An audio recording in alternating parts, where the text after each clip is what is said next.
I just want to address a couple of things from today with the fallout from Farage coming out about his bank account, not just coming out, as in Phil Schofield, and Tommy speaking out against Farage. Obviously, I completely understand Tommy's frustration. You know, Tommy speaks about him and myself having endured much of this for many years, and he's absolutely right. Of course, it was far worse for him. He also went to prison for contempt of court, despite the fact that no one had ever been put in prison for contempt of court ever in the history of legal case law in the UK. So we have both lived with being non-personed for speaking truth for a very long time. I don't have a bank account. I don't have a home. I don't have access to PayPal. Haven't done since Trump tweeted me. I don't have an ability to use my name anywhere. My children all have different names to me. So this has been going on for a decade for someone like me who's a non-person in the UK. And therefore I completely understand Tommy saying, well, yeah, welcome to the party, mate, because we've been in this for a very long time and you said nothing. I also wanted to say that I very much appreciate Lawrence Fox kind of recognising this and saying, where we made a mistake, I think he's referring to all the boys, made a mistake was not talking about Tommy or not talking about Katie or speaking out when it happened to them. It's kind of him to acknowledge that. I guess what I would say about that is it's less that no one spoke. It's more that there was a very, very deliberate attempt to distance. So people I knew, people that knew me personally, people I knew as a regular person away from any media, those people made a very deliberate attempt to distance themselves in order to self-preserve. I would also say it's very gracious of Lawrence to call out the fact that GB News does have an official ban on both Tommy and myself. I think it's very important that that is articulated so that people do know a little more about the channel that perhaps they have so much faith in as a bastion of free speech. I wanted to address a couple of other things separately. With Farage, I think we do very poorly when we criticise our own side. Many times I would rather have people on our side who are speaking even when they are on a leash and they know it, rather than they don't speak at all. I'd rather have people on a leash speaking out than not have those voices. However, I would say that on our side there are two types of people. There are people who are in it purely just on principle because they know it's the right thing. They'll speak truth no matter what the costs. And that's someone like myself because it doesn't matter to me what anyone tries to take from me because they have it all already. And I'm on extra time. There is nothing anyone can take from me. So I can operate purely on principle and have done even while it was all being taken. There are others who operate for self-promotion or for power. Nigel, for me, falls into those two categories. There will never be enough power. There will never be enough self-promotion. And that comes from being closely tied to the establishment. And that's okay, but I think it's important to just be clear about that. And that is my personal opinion. The thing I really wanted to say is that none of these individuals really matter. Lawrence, Farage, none of them, myself, doesn't matter. Tommy, doesn't matter. Because what I know from being on the road relentlessly is that the only thing that matters is the ordinary people of the UK.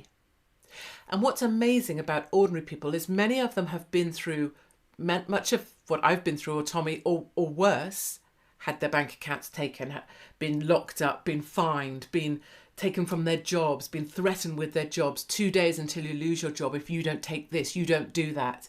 And they don't get any attention or support or anyone giving them TV time or anyone giving them applause on social media. They just have to deal with the crap that they're facing on a daily basis, and yet still they fight. Stand in the Park, the Speakeasy Network in the UK, people gathering when speech has become alcohol in the time of prohibition, when truth has become hate speech and facts are an arrestable offence, a speakeasy network of ordinary people gathering just to support each other, to show each other it's going to be okay, to prepare for what is coming next. And so that's where my whole heart is. That's what this is all about for me. Nothing to do with myself. I have not one care for myself. I have nothing. I need nothing. Nothing to do actually with big figures or clicks or more followers, although everybody is welcome, because I want to make sure we have places where we can gather, and that's the fight I'm putting up with my stand-up stuff, is to find places people can gather and meet and feel better together.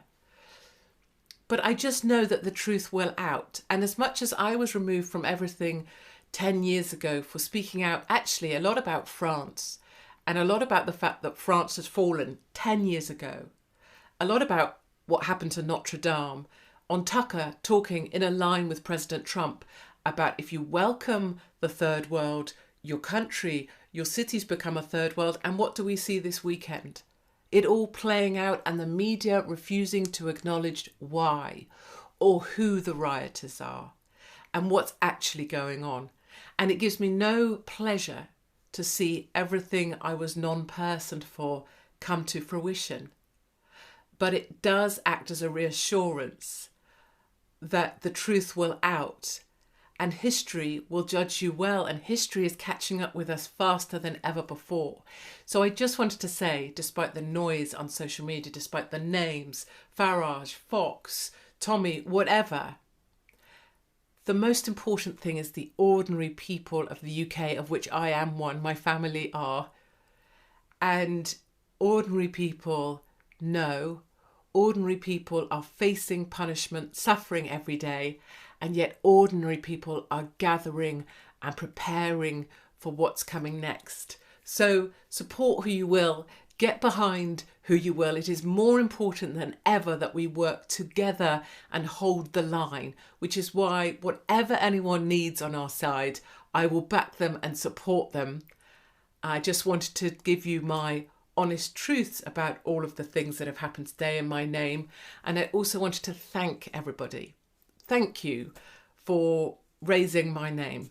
Thank you for every time the big boys who have the clicks and the TV and the financing and the major donors, Farage, Toby Young, Lawrence Fox, Privately Wealthy, all the rest. Thank you for saying Tommy and Katie, because what's meaningful to me is not screen time. I wouldn't get any of it anyway. Or social media accounts. I couldn't care less about Twitter. It's a nonsense and it died a long time ago. But it's ordinary people recognising that for the longest time you've been telling the truth, and that is all playing out right in front of us now. So to ordinary people up and down the UK and in America, Canada, Sweden, New Zealand, thank you very much. Your support is more meaningful than any other kind of praise or screen time. And I'm sure I'll be seeing you somewhere very soon on the road.